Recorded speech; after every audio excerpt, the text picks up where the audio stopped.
주께서 사랑하시는 형제들아, 우리가 항상 너희에 관하여 마땅히 하나님께 감사할 것은 하나님이 처음부터 너희를 택하사 성령이 거룩하게 하심과 진리를 믿음으로 구원을 받게 하심이니, 이를 위하여 우리의 복음으로 너희를 부르사 우리 주 예수 그리스도의 영광을 얻게 하려 하심이니라. 그러므로 형제들아, 굳건하게 서서 말로나 우리의 편지로 가르침을 받은 전통을 지키라. 우리 주 예수 그리스도와 우리를 사랑하시고 영원한 위로와 좋은 소망을 은혜로 주신 하나님 우리 아버지께서 너희 마음을 위로하시고 모든 선한 일과 말에 굳건하게 하시기를 원하노라. 아멘.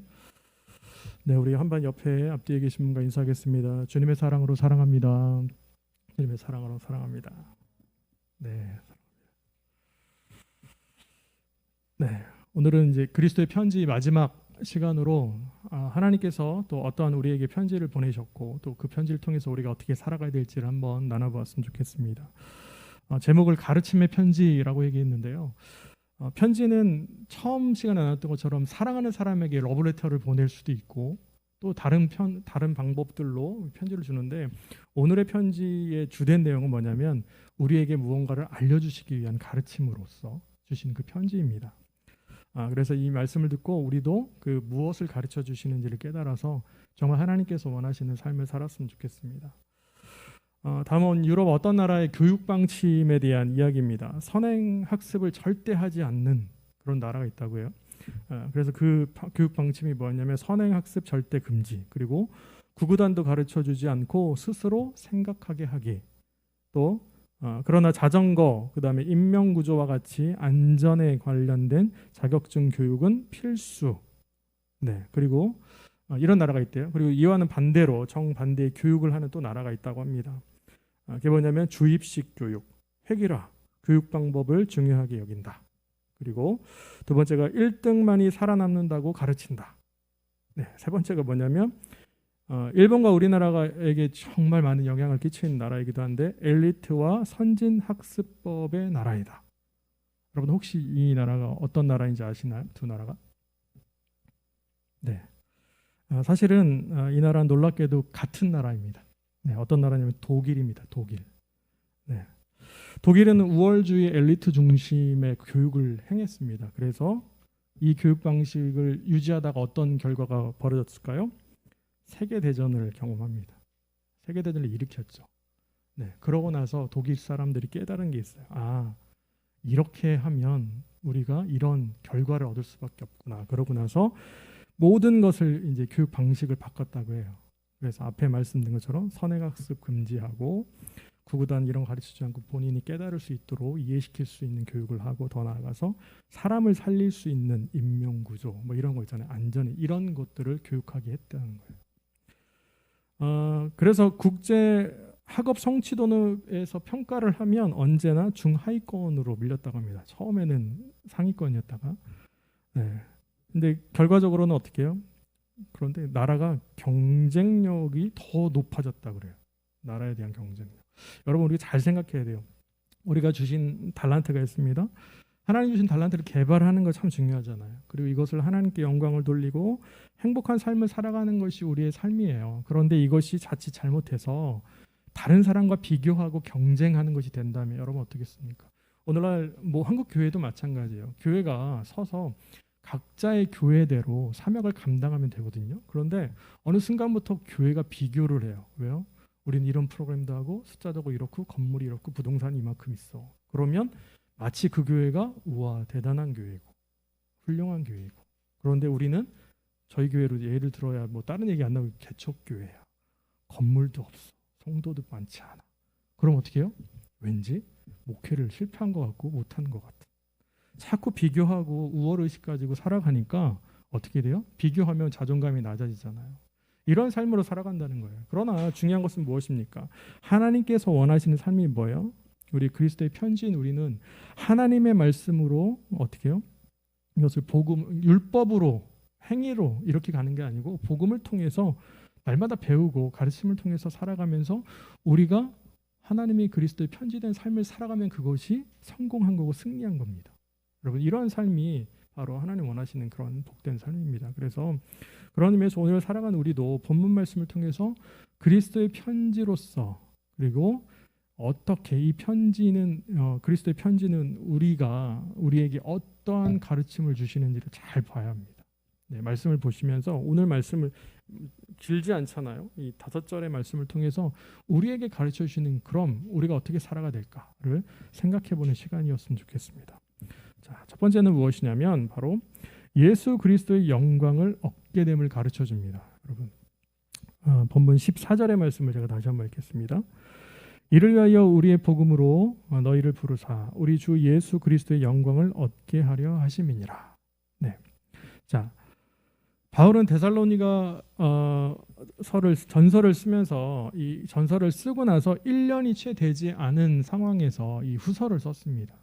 자, 그런데 왜 후서를 썼을까? 그 이유는 뭐냐면 데살로니가 교회의 성도들이 박해가 계속되는 삶 가운데 어떤 생각을 했냐면, 주님께서 다시 오실 거야 라고 하는 재림에 대한 이야기를 들었잖아요, 전서를 통해서. 그리고 났는데 어떤 얘기를 하냐면 이 재림에 대한 오해와 소란이 있었어요.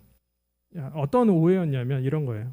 일부 성도들이 가운데서 마지막 날이 벌써 왔어 라고 하면서 일을 하지 않는 거예요. 네, 이제 바로 주님 다시 오셨어, 마라나타야, 이제 끝났어. 그러니까 어떻게 해요? 나의 일상의 삶을 내려놓는 거예요. 주님 오시는 것만 기다리는 거예요. 여러분, 우리도 시한부종말론자들이 그랬잖아요. 그러니까 이런 삶 가운데 자신의 삶은 돌아보지 않고 계속되는 이런 오해와 소동이 있었어요. 자, 이에 대해서 바울은 그래서 뭐라고 하냐면 이 데살로니가서 후서를 쓰면서 이렇게 얘기를 합니다. 그리스도의 재림이 아직 일어나지 않았다. 그러면서 이 안았음을 증명하면서 재림 전에 나타날 징조들이 있다.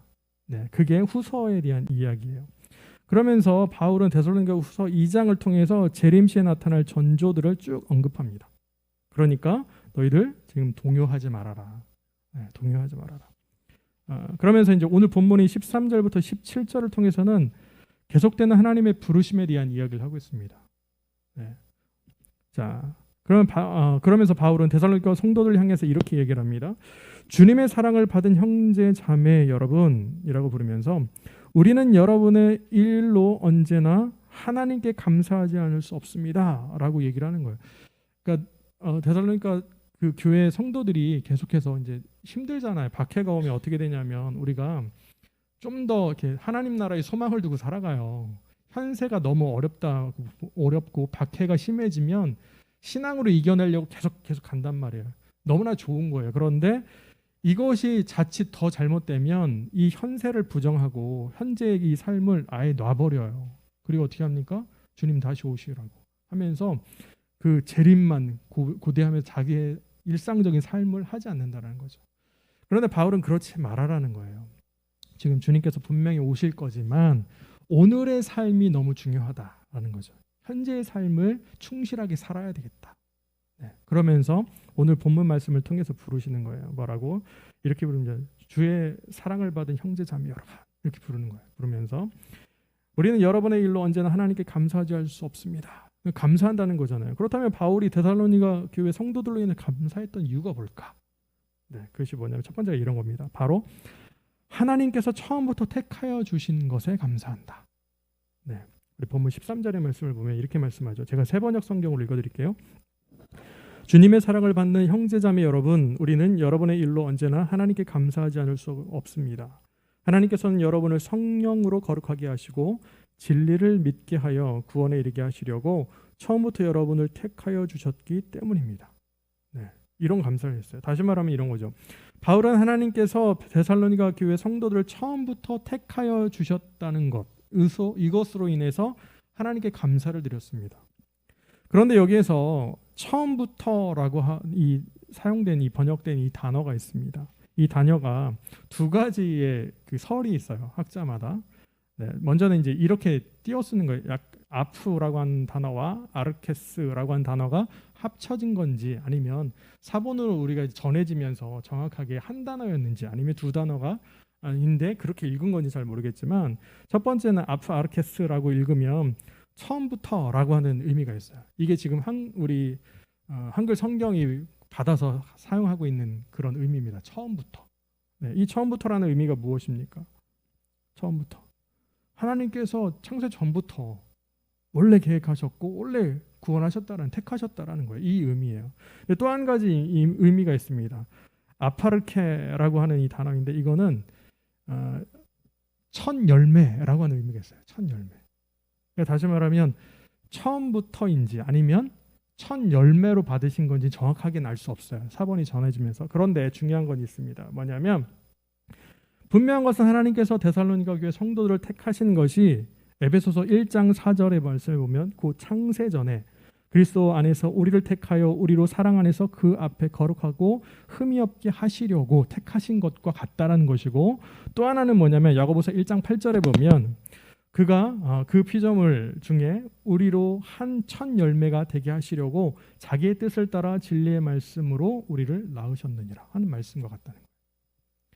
다시 말하면 하나님께서 우리를 부르신 건 뭐냐? 창세 전에 처음부터 부르셨어요. 그리고 우리를 예수 그리스도로 말미암아서 여러분들 첫 열매로 삼아 주셨다는 거예요.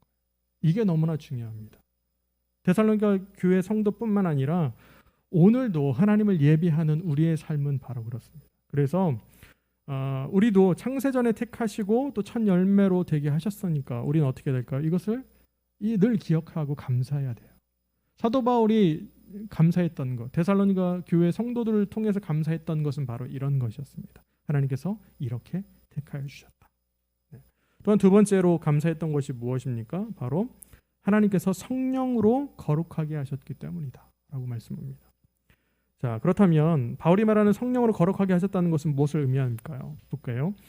바울은 앞서 데살로니가 4장, 전서 4장 7절부터 8절을 통해서 이 거룩하심에 대한 이야기를 먼저 나눴어요. 우리가 본문에 다루지 않았지만 거기에서 뭐라고 하냐면 거룩함은 뭐냐? 그리스도인의 소명 중 일부분인데 하나님께서 자기 백성을 부르심으로써 자신을 위해 그들을 따로 세우신다라는 의미예요. 쉽게 말하면 거룩함은 뭐냐면 구별됨이에요. 구별됨. 네, 구별하는 거. 자, 다시 말하면 하나님께 성도로 부르셨잖아요. 우리는 성도로 부르심을 받은 분들이세요. 여러분들은 성도로 부르심을 받았기 때문에 구별되셨어요. 이게 거룩함이에요. 하나님 앞에서 우리가 이렇게 매일매일 생활을 같이 하잖아요. 믿지 않는 분이나 믿는 분이나 삶을 같이 살아가요. 공유하고 함께 일하고 같은 직장에 삽니다. 그런데 중요한 것은 같은 공간에 있고 같은 직장 내에 있고 같은 학교를 다니지만 성도로 부르심을 받은 분들은 그 안에서도 거룩하게 구별됐다라는 거예요. 이게 하나님께서 성령으로 거룩하게 하심의 모습입니다. 자, 그런 의미에서 바울이 말하는 성령의 거룩하게 하심은 자, 구체적으로 뭐냐라고 하면 당시에 이 말씀을 했던 배경이 있습니다. 뭐냐면 데살로니가 지역에 있었던 곳에는 어떤 문제가 있으면 성적인 윤리의 문제가 있었대요. 네. 헬라 문화권이 그랬지만 이교주의로부터 돌이켰던 이 데살로니가 성도들이잖아요. 원래 태생이 유대인이 아니었잖아요. 그랬던 이 지역에 있는 사람들이 기독교 교리를 배웠을 때 특별히 바울이 강조했던 부분이 이런 부분이었어요. 왜냐하면 당시 헬라의 관습에서는 음행이 그다지 잘못된 것으로 인식되지 않았다고 합니다. 네.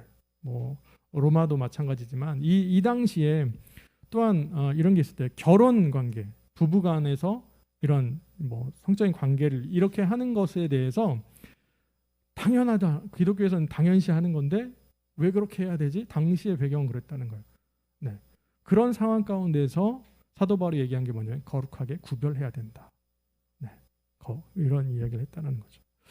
그래서 이런 문화와 관습에서 벗어나 성령으로 거룩하게 하심, 구별하라고 말씀하고 있습니다. 여러분. 다시 말하면 이런 거예요. 세상의 문화와 관습에서 아무런 문제가 되지 않는 것들이 있습니다. 그렇죠? 네, 뭐 다 하니까 모든 사람들이 다 즐겨하는 거니까. 그런데 그런 일이라도 하나님께서 원치 않으시면 하지 말아라라는 거예요. 구별하라라는 거죠. 오늘을 살아가는 우리도 마찬가지예요. 우리의 매일매일 삶 속에서 성령의 거룩하게 하심으로 세워져야 하는데 이런 성적 윤리의 문제뿐만 아니라 오늘 우리의 삶 가운데 우리의 신앙을 흔들게 하는 부분들, 세상의 사람들은 다 인정되고 괜찮다라고 얘기하고 아무런 문제가 되지 않지만 나의 삶이, 나의 신앙이, 나의 믿음이 자꾸 흔들리게 하는 무언가가 있다면 우리는 어떻게 될까요? 구별하셔야 합니다. 하나님 안에서, 성령 안에서 거룩하게 구별되셔야 돼요. 네, 이럴 때 우리가 하나님의 백성으로 그리스도의 편지로 온전히 살아갈 수 있게 됩니다. 자, 그렇다면 세 번째로 바울이 감사했던 것은 무엇입니까? 바로 진리를 믿음으로 구원받게 하셨기 때문이다 라고 말씀합니다. 여기서 진리를 믿는다는 건 뭘까요? 네, 진리를 이 믿음의 중요성을 강조하고 있는데 이것은 왜 강조하냐면 진리를 거절하고 거짓을 좋아하는 사람과 너무 대조되기 때문이에요, 여러분. 네, 우리는 같이 이렇게 진리를 거절하고 이렇게 하는 사람들과 함께 살아갈 수가 없어요, 사실은. 네. 그러니까 이런 모습을 보면서 왜 그러느냐라고 하면 성도는 진리를 믿음으로 구원의 길에 들어선 자들이기 때문입니다. 여러분, 다른 것이 아니잖아요. 우리가 예수님을 믿고 하나님의 자녀된 삶은 무엇입니까? 그 믿을 수 있고 구원받을 수 있었던 근거는 무엇입니까? 그것은 우리는 믿음이에요. 복음을 향한, 진리를 향한 믿음. 네. 자, 여기서 진리를 믿는다는 게 무엇입니까? 바로 예수 그리스도와 그의 복음을 믿는다라는 거예요. 네. 우리 구원자이신 예수님을 믿고 구원자이신 예수님께서 행하신 그 복음, 우리를 구원하시기 십자가 달리신 그 복음을 믿고 나아가는 것이 바로 우리가 믿는 진리입니다. 그러기에 이 믿음은 지식적인 것에 머무르지 않고 믿는 사람들 모두 삶 속에서 역사하는 역사가 됩니다. 자, 그런 의미에서 우리가 감히 다른 사람들의 구원을 평가할 수는 없겠지만, 네, 없잖아요. 사실 우리가 뭐 이분이 구원 받았는지 안 받았는지 어떻게 알겠어요? 저도 모릅니다. 그런데 중요한 것은 뭐냐면 그 사람의 삶 속에서 예수 그리스도와 복음을 믿는 모습이 나타나지 않는다면 우리는 한번 생각해 봐야 돼요. 자신을 돌이켜 보라는 거예요. 네, 다른 사람 보지 마시고 내 삶에서 예수 그리스도를 믿는 것과 복음을 통해서 살아가는 삶이 나타나고 있는가? 이것을 심각하게 고민해 보셔야 합니다. 여러분. 하나님께서는 지금도 우리를 구원하시고자 처음부터 택하여 주셨습니다. 그리고 성령으로 거룩하게 구별하셨어요. 더 나아가서 진리를 믿게 하셨습니다. 자, 또한 본문 14절의 말씀을 보면 이렇게 말씀하잖아요.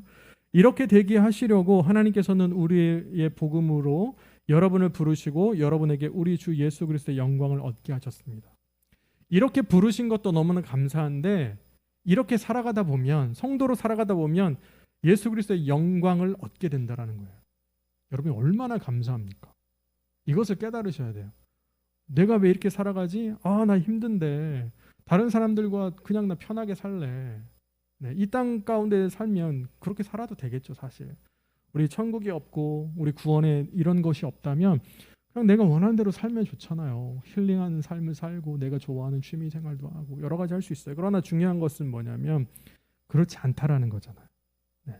그리고 우리가 이렇게 살아가는 것은 바로 예수 그리스도의 영광을 얻게 되는 것을 우리가 있기 때문에, 이것을 소망에 두고 살아가기 때문에 우리가 이렇게 살아갑니다. 사랑하는 성도 여러분, 바울은 예수 그리스도의 재림을 오해했던 현재의 삶을 충실하지 않았던 이 데살로니가 이 교회 성도들에게 이렇게 얘기를 했어요. 그러면서 이 편지를 통해서 주님께서 다시 오실 때 나타날 징조들을 가르치면서 복음을 통해 구원받은 우리에게 장차 주 예수 그리스도의 영광을 얻게 될 것이다 라고 말씀합니다. 그러므로 복음을 통해서 예수 그리스도의 영광을 얻게 된 우리도 하나님께서 처음부터 택하여 주시는 것, 첫 열매로 택하여 주셨던 것과 성령으로 거룩하게 구별하여 주신 것, 그리고 더 나아가서 예수 그리스도와 복음의 진리를 믿음으로 구원받은 성도의 삶, 이런 삶 속에서 우리 살아가야 될 것이며, 더 나아가서 하나님께 감사하는, 이것을 통해 하나님께 감사하시는 우리 예그리나 교회 모든 성도님들이 되시기를 우리 예수님의 이름으로 간절히 기도합니다. 아멘. 자, 그렇다면 두 번째 우리에게 가르쳐 주시는 것은 무엇이냐라고 하면 복음을 온전히 따라가야 함을 가르쳐 줍니다. 본문 15절의 말씀을 제가 읽겠습니다. 그러므로 형제들아 굳건하게 서서 말로나 우리의 편지로 가르침을 받은 전통을 지키라. 아멘. 데살로니가 교회 성도들에게 베푸신 하나님의 은혜에 감사했던 바울은 이제 이 성도들에게 복음을 온전히 따라가야 함을 가르치면서 첫째로 믿음을 굳건하게 서라라고 이야기를 합니다. 여러분, 다시 말하면 하나님의 은혜로 처음부터 택하심을 받았잖아요. 우리의 행위가 아니고, 그리고 성령으로 거룩하게 도와주시는 거예요. 네, 더 나아가서 진리를 믿음으로 구원해 주신 것에 감사하면서 장차 예수 그리스도의 영광을 얻기 위해 우리는 믿음으로 굳건하게 서야 된다라는 거죠. 여기서 굳건하게 서다라는 것을 찾아보았습니다. 그랬더니 이 말은 주를 믿는 신앙 안에서 흔들리지 말고 견고하게 서 있어라라는 거예요. 여러분, 사실 당시 데살로니가 교회 성도들은 그렇게 하고 있었습니다. 바울이 인정을 했어요. 데살로니가 전서 3장 8절에 보면 그렇게 인정을 하고 있습니다. 그럼에도 바울이 이렇게 다시 권면하는 이유가 있어요. 네, 잘 하고 있는데 권면하는 이유는 무엇입니까? 바로 믿음으로 굳건하게 서는 것이 일시적인 현상에 그쳐서는 안 되기 때문이에요. 자, 더군다나 굳건하게 서서로 번역한 이 헬라어 이 단어를 보면 스테케테라고 하는 이 단어는요, 명령형인데 현재 시제입니다. 다시 말하면 이런 거예요. 믿음으로 굳건하게 서야 하는 이 태도가 변하지 말고 현재 계속되는 거예요. 네. 그러니까 우리가 읽잖아요. 이게 2000년 전에 뭐 아니면은 뭐 그 전에 쓰여졌던 이것들을 막 봐요. 그러면 이것을 읽었을 때 당시에 현재거든요. 근데 시제가 현재이기 때문에 오늘날 읽으면 오늘도 현재인 거예요. 그래서 어떤 얘기를 합니까? 그런 의미에서 보면 믿음은 현재 진행형입니다. 자, 과거에 자신이 많은 사역을 했고 내가 이러한 사람이다. 뭐 있잖아요. 내 삶에서 이 신앙적인 이런 것들이 있단 말이에요. 그게 중요하지 않다는 거예요. 과거는 과거일 뿐입니다. 네, 과거는 과거예요. 물론 과거가 이런 삶을 살았기 때문에 현재의 삶을 지탱해주는 밑거름과 같은 역할을 해주긴 해요. 그러나 중요한 것은 뭐냐면 현재 어떻게 하고 있느냐. 현재. 한국교회 기독교의 모습을 살펴보면 과거에 열정적인 신앙을 소유했다가도 현재의 신앙을 잃어버린 채 살아가는 사람들이 얼마나 많습니까? 오늘날 제가 이제 목회자로서 가장 가슴 아픈 것은 이런 거예요. 평생 목회를 잘 하시다가 은퇴를 앞두고 교회 이제 성도들과 교회 어떤 분쟁이 있어요. 퇴직금에 대한 문제, 세습에 대한 문제로 무너져 내려요. 너무 많이 봤어요. 저희 교단도 마찬가지고 뭐 모르겠습니다. 저희 교단도 지금 총회가 세습 방지법에 대한 걸 약간 이렇게 변형을 시키려고 하고 있어서 가슴이 너무 아픈데 가장 중요한 건 뭐예요? 과거에 아무리 잘했으면 뭐 할 겁니까? 현재 어떻게 할 거냐. 현재. 우리의 삶이 그래요. 우리가 항상 올바른 삶을 산다라고 하지만 가장 중요한 건 믿음으로 매일매일 굳건하게 서서 하나님께 나아가는 삶입니다. 여러분 지금이 중요해요. 지금이. 그래서 바울은 항상 현재 매일매일 삶 가운데 믿음으로 굳건히 서야 된다라고 말씀하고 있습니다. 자, 두 번째로 그러면서 뭐라고 하냐면 바울은 말로나 편지로 가르침을 받은 전통을 지키라라고 권면합니다. 본문 15절에 보면 제가 세번역 성경으로 읽어드릴게요. 이렇게 말합니다. 그러므로 형제 자매 여러분 든든히 서서 우리의 말이나 편지로 배운 전통을 굳게 지키십시오. 네. 자, 여기서 편지라고 얘기한 것은 아마도 데살로니가 전서와 후서를 다 포함할 거예요. 네. 그런데 여기에서 전통으로 번역된 것이 뭐냐라고 하면 사실은 뭐 이 단어의 뜻이 어떤 의미가 있냐면 넘겨주다, 내어주다, 네, 양도하다, 뭐 유산적인 것, 유산 있잖아요. 이런 것처럼 넘겨주는 이런 의미를 포함하고 있습니다. 이 전통은 교육과 관련해서는 지식과 교훈, 그러니까 스승으로부터 배우는 이렇게 넘겨주는 것이고 또 말로 전달되는 구두로 전달되는 전승을 가리키기도 합니다. 네. 그러기에 본문 15절에서 바울이 말한 전통은 이런 거예요. 예수 그리스도에 의해 가르쳐진 복음 진리가 사도들에게 전수되어 이제는 성도들에게까지 전승된 것. 여러분 잘 아시지만 예수님과 이렇게 예수님 당시에 예수님과 함께 다녔던 사람들을 뭐라고 부르죠? 제자들을 사도라고 부르잖아요. 사도. 네. 예수님을 직접 만난 사람이 사도인 거예요. 우리가 사도가 될 수는 없어요. 그런데 이 예수님과 직접 만나지 못했지만 이 사도로부터 이렇게 전승된 것을 배우고 훈련했던 사람을 속사도라고 합니다. 네. 이렇게 전승되어 오는 거죠. 그러면서 우리까지 성도에 이르기까지 왔어요. 중요한 것은 이렇게 예수 그리스도에 대해서 가르쳐 주신 이것, 이 복음의 진리, 이것이 어떻게 해요? 매일매일 우리 삶 가운데 지켜져야 된다라는 거예요. 바울은 그걸 얘기합니다. 그런 의미에서 오늘을 바울이 말하고 있는 것은 오늘날 바울이 말한 것은 우리가 믿음으로 굳게 서서 지켜야 하는 전통이 무엇이냐? 그러면 우리를 향하신 가르침의 편지인 성경이다라고 얘기할 수 있습니다. 여러분, 매일의 삶 속에서 하나님의 말씀은 성경을 읽고 또 그 말씀을 굳건히 지켜나가는 것이 바로 복음을 온전히 따르는 삶이에요. 네, 바울이 얘기한 것이 바로 이런 겁니다. 날마다 하나님 말씀 가운데 살아가는 것, 묵상하시고 또 이 말씀 가운데 보면서 하나님께서 원하시는 삶이 뭘까를 고민하면서 따라가는 것. 이것이 바로 복음을 온전히 따라가는 삶의 모습입니다. 자, 그렇게 복음을 온전히 따라가는 삶을 살아갈 때 그러면 어떻게 되느냐? 하나님께서는 우리의 마음을 위로하시고 모든 선한 일과 말에 굳건하게 세워주십니다. 오늘 본문 말씀 16절 17절 말씀을 보겠습니다. 제가 읽겠습니다. 우리 주 예수 그리스도와 우리를 사랑하시고 영원한 위로와 좋은 소망을 은혜로 주신 하나님 우리 아버지께서 너희 마음을 위로하시고 모든 선한 일과 말에 굳건하게 하시기를 원하노라. 너무 감사하지 않아요? 네, 하나님께서 다시 돌아가면 처음부터 우리를 택하시고 거룩한 삶으로 성령께서 도와주시고 진리를 통해 구원받았어요. 얼마나 감사합니까? 여러분, 이보다 더 감사한 일이 있어요? 네? 우리를 그렇게 택하여 주시고 구원하셨는데 우리가 하나님의 자녀가 되었는데 이보다 더 감사한 게 있나요? 그런데 그것으로 그치지 않아요. 사도 바울이 권면한 것처럼 이러이러한 삶을 살아가면, 믿음으로 굳건하게 서서 하나님의 말씀을 따라가면 어때요? 방금처럼 우리에게 하나님 주신 그 위로와 좋은 것으로 소망, 선한 일에 이런 것들을 굳건하게 해주신다는 것. 이것이 너무 큰 은혜입니다. 모든 은혜를 주신 분이 바로 주 예수 그리스도 하나님 아버지이신데, 하나님께서는 우리를 사랑하시고 영원한 위로와 좋은 소망을 그 은혜를 이미 우리에게 주셨다라고 말씀하시는 거예요. 그렇다면 하나님께서 우리에게 이미 주신 영원한 위로와 좋은 소망이 무엇입니까? 로마서 15장 4절의 말씀을 보면 이렇게 말씀해요. 무엇이든지 전에 기록한 것은 우리에게 교훈을 주려고 한 것이며 성경이 주는 인내와 위로로서 우리로 하여금 소망을 가지게 하려고 한 것입니다. 다른 것이 아니라 하나님의 말씀, 그리고 하나님의 편지인 성경을 통해서 인내와 위로를 받음으로 영원한 소망인 하나님의 나라를 품게 하셨다는 거예요. 여러분, 그뿐 아니라 지금도 오늘의 말씀을 통해서도 우리에게 상한 마음을 위로해 주세요. 모든 선한 일과 말에 흔들리지 않도록 확고하게 해주십니다. 여러분, 말씀을 듣는 일, 말씀을 보고 그 말씀 가운데 은혜를 받는 것은 뭐냐면 지금 우리에게 위로를 주시고 우리의 신앙을 확고하게 세워주시기 위함이에요. 이게 너무나 중요합니다.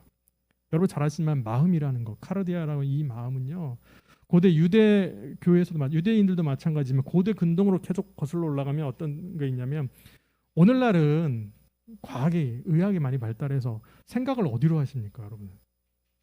생각을 어디로 하세요? 뇌로 하시잖아요, 뇌. 그렇죠? 혹시 뭐 손으로 하시는 분 계신가요? 생각은 우린 다 뇌로 한다고 생각해요. 근데 고대를 거슬러 올라가고 유대인들 안에서는 뭐냐면 마음으로 생각한다고 생각했어요.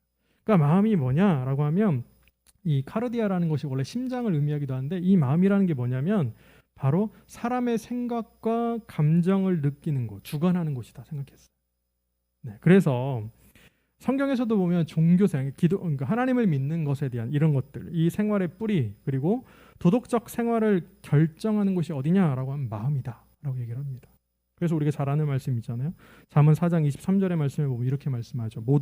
모든 지킬 만한 것 중에 더욱 내 마음을 지키라. 생명의 근원이 이에서 남이니라. 여러분들 마음을 잘 지켜보세요. 네? 우리의 마음이 무너져 내리면 어떻게 돼요? 인생, 삶이 무너져 내립니다. 그런데 우리의 마음이 어때요? 세워져 있고 단단하면 아무리 역경과 힘든 일이 와도 무너지지 않아요. 네. 그래서 어떻게 해요? 우리 마음으로 믿는 거잖아요. 네. 그리고 입으로 시인하는 거죠. 예수 그리스도를 그렇게 믿는 거예요. 여러분, 이것이 너무나 중요합니다. 그런데 중요한 것이 있어요.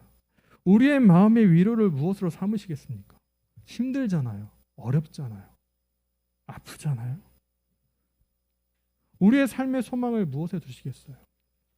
우리는 오늘도 말씀을 통해서 우리의 마음을 위로하시고 소망을 품게 하시는 우리 주 예수 그리스도와 하나님 아버지를 우리의 마음의 위로로 삼으셔야 돼요. 그리고 우리의 소망으로 삼으셔야겠습니다. 그러기 위해서 우리는 날마다 믿음으로 굳건하게 서셔야 합니다. 네. 그리고 예수 그리스도의 복음을 지킴으로 하나님 주시는 참된 마음의 위로와 그 소망을 통해서 그리스도의 편지된 삶을 살아가셔야 합니다. 아무쪼록 이 말씀과 같이 하나님께서 우리를 택하여 주셨습니다. 구원하여 주셨습니다. 여러분을 거룩하게 구별하고 계십니다. 그리고 그러면서 하나님께서 말씀하시잖아요. 믿음으로 굳건하게 서서 우리가 이것을 지켜나가고 말씀을 따라갈 때 하나님 주신 참된 위로와 그 하늘나라의 하나님의 그 나라의 소망이 우리의 삶 가운데 온전히 나타날 줄로 믿습니다. 이런 삶을 사시는 우리 예그리나 교회 모든 성도님들이 다 되시기를 우리 예수님의 이름으로 간절히 축원합니다. 아멘. 기도하겠습니다. 주께 드린 우리의 삶을 통해 주의 나라가 이루어지게. 우리 다시 한번 고백합니다. 내게 있는 모든 것